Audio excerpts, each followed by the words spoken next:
Canadian pharmacies are reporting supply shortages of the children's formulation of the antibiotic amoxicillin as we continue to see a spike in respiratory illnesses. For more on this, we're joined by Justin Bates, the CEO of the Ontario Pharmacists Association. Justin, thanks so much for being here. Let's just walk through the Coles notes. What's going on? Well, what we're seeing is something similar to what we've experienced with the children's Tylenol and Advil, and now cold and flu for adults, which is unprecedented demand, upwards of 300% over normal seasonal consumption patterns, has led to what we call demand-driven shortage. And now it's hitting children's liquid formulation of amoxicillin. And we're going to have to look at ways to mitigate that and ration supply, as well as come up with alternatives for parents.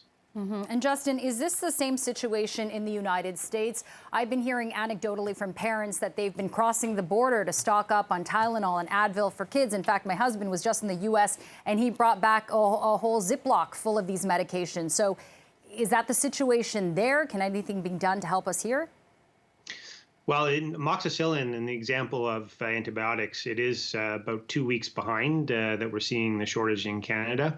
They don't have as much of a shortage and supply chain challenge as it relates to Tylenol and Advil, which is why you're seeing the federal government look at ways to import products that haven't been approved for use because of labeling requirements in Canada, but it's the same product. So that's one tool that they're looking at. But amoxicillin is a different issue, as it's a prescription-based product and not an over-the-counter. And that one is, we expect it to be much more severe in terms of the length, may even go into January to March, given that we're seeing the rise in respiratory illnesses, COVID outbreaks, people are out congregating more. And on top of that, the perfect storm is that we're expecting a more severe flu season based on what's happened during the Southern Hemisphere's flu season.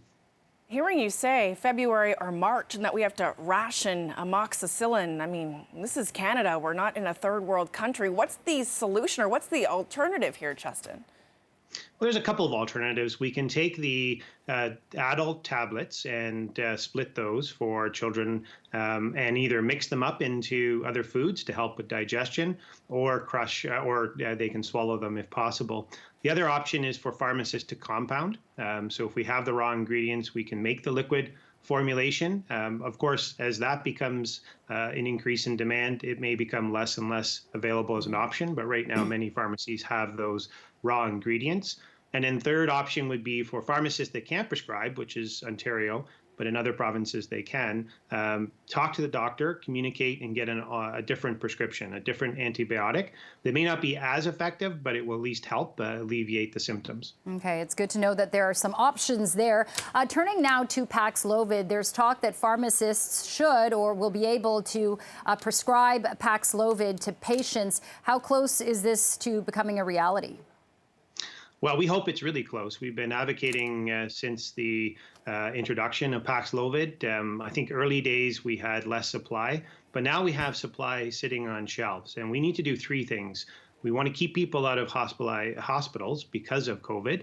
And to do that, we need to increase awareness that Paxlovid exists, where to get it, and its effectiveness, because you need to start it within the first 5 days of symptoms.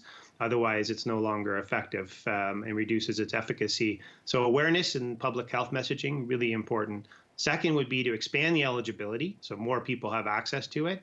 And third would be to look at turnkey solutions where pharmacists can test, confirm the test results of a negative COVID result, and then prescribe and dispense. So it's a one-stop shop. Pharmacists have this expertise, and they do it in other provinces already. So we're kind of playing catch up here, but we don't want it to sit on a shelf. We need to get it into people so that we can reduce the burden on hospitals. Yeah, absolutely. Accessibility is key here. All right, Justin Bates, CEO of the Ontario Pharmacists Association.